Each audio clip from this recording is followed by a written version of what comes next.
নমস্কার বন্ধুরা, কাজল হেসেলে সবাইকে স্বাগত। তো বন্ধুরা দেখো, আমি আজকে এই কাঁচা আমের টক মিষ্টি চাটনি করে দেখাবো। দেখো, এই কাঁচা আমগুলো আমার নাতনির গানের স্যার দিয়েছেন, ওনার গাছের। তো আমি ভাবলাম একদমই ভেতরটাও সবুজ হবে, কিন্তু কাটলাম। তো দেখো, কাটার পরে কি একটু হলুদ হলুদ হচ্ছে, কিন্তু একদম শক্ত কাঁচা আম, কিন্তু কালারটা এসছে। তো দিয়ে দেখো, আমি নিয়ে নিলাম প্রথমে একটা কড়াই, ননস্টিকের কড়াই একটা গ্যাসে বসিয়ে দিলাম, দিয়ে 1 কাপ জল দিয়ে দিলাম। 1 কাপ জল দিয়ে দিলাম ওর মধ্যে 1 চামচ নুন, মানে টেবিল চামচের হাফ চামচ হবে, টেবিল স্পুনের হাফ হবে চিনি, হাফ নুন দিয়ে দিলাম। দিয়ে এবার জলটা একটু গরম হলো, আর তার মধ্যে আমি দিয়ে দিলাম ওই আমগুলো। দেখো, আমগুলো আমি এরকম লম্বা লম্বা করে কেটেছি, কারণ আঠি হয়ে গেছে। তো এর আগেও আমি 2 রকমের চাটনির রেসিপি দিয়েছি, তো সেগুলো একটু আলাদা ছিল।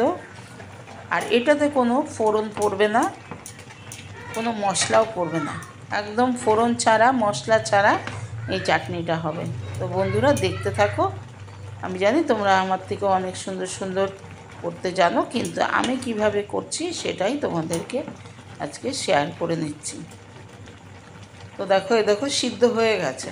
তো এবার আমি জল থেকে ছেঁকে নেব। দেখো, জল থেকে ছেঁকে আমগুলোকে তুলে নেব। তুলে একটা ঝুড়ির মধ্যে রাখছি, যাতে জল ঝরে যায়। ওই জলটা আমি দেব না, আমের সেদ্ধ এই জলটা আমি ফেলে দেবো। দিয়ে দেখো, তুলে নিচ্ছি সুন্দর করে। তুলে না হয়ে গেছে, দিয়ে আবারও কড়াইটা আমি বসিয়ে দিয়ে এখানে নিলাম 1 কাপ চিনি। 1 কাপ চিনি মানে এখানে 500 গ্রাম আম হবে, 500 গ্রামেরও বেশি হবে।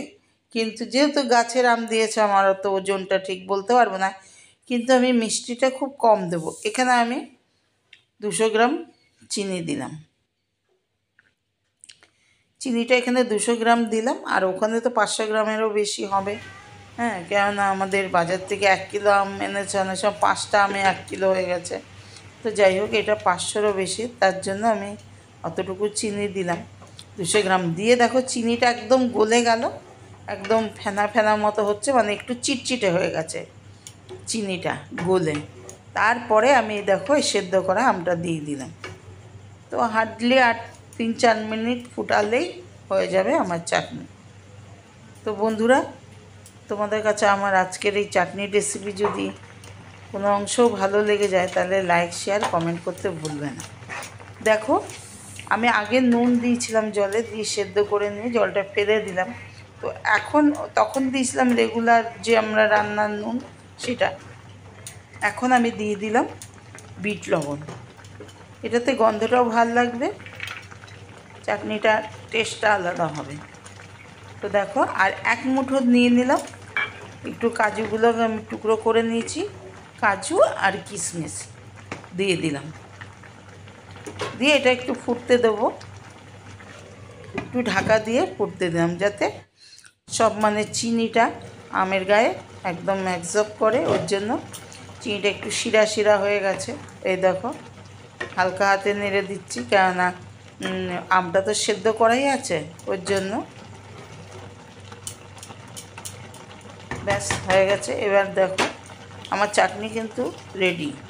তার আগে আমি কি করব, এটা অপশনাল, তোমাদের কাছে থাকলে দেবে, না থাকলে না দিলেও কোনো ব্যাপার না।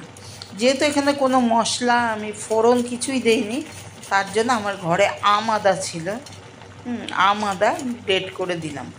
এটা কিন্তু যেহেতু আমি জলটা ছেঁকে ফেলে দিয়েছি, এর আগে আমি 2বার চাটনির রেসিপি দিয়েছি, তার মধ্যে কিন্তু জলটা আমি ফেলে দিইনি।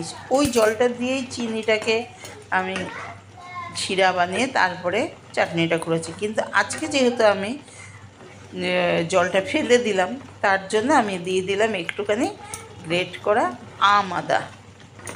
এটা অপশনাল, তোমাদের কাছে থাকলে দেবে, দিলে বেশি ভালো লাগবে। চাটনিটা খেতে খুব একবারে সুস্বাদু হবে, আম আদায় আর একটু স্বাদটা বেড়ে যাবে। ওই জন্য, আর না দিলেও কোনো ব্যাপার না। এইভাবে চাটনি এখানে না ফোড়ন না মশলা, এই চাটনিটাও খুব ভালো লাগে। তো নামানোর আগে আমি একটা গোটা পাতিলেবু 2 টুকরো করে কেটে নিয়েছি, নিয়ে ওটাকে আমি চিপে রসটা দিয়ে দিলাম। ব্যাস, আমার চাটনি একদমই রেডি। বা নামানোর সময় হয়ে গেছে। একটা গ্যাসের থেকে নামিয়ে একটা ছোট্ট একটা কড়াইয়ের মধ্যে আমি রাখবো, ওখান থেকে আমার পরিবেশন করতে সুবিধা হবে। তো বন্ধুরা, আমার আজকের চাটনির রেসিপি কেমন লাগলো তোমরা ভালো মন্দ কমেন্ট বক্সে কমেন্ট করে জানাবে। আর নতুন বন্ধুরা আমার চ্যানেলটিকে সাবস্ক্রাইব করে পাশে থাকা বেলটি অবশ্যই প্রেস করবে, তাহলে আগামী দিনে সব যত নিত্য নতুন রেসিপি আমি দেবো তার আপডেট সবার আগে তোমাদের কাছে পৌঁছবে। দেখো হয়ে গেছে, আমি এবার নামিয়ে নিচ্ছি। ব্যাস, পরিবেশনের জন্য এখান থেকে ঠান্ডা হলেই পরিবেশন করব। তো বন্ধুরা, তোমরা এতক্ষণ কষ্ট করে দেখার জন্য আমার চাটনির রেসিপি তোমাদের অনেক অনেক ধন্যবাদ। সকলে ভালো থাকবে, সুস্থ থাকবে। আজ এই পর্যন্তই, টাটা।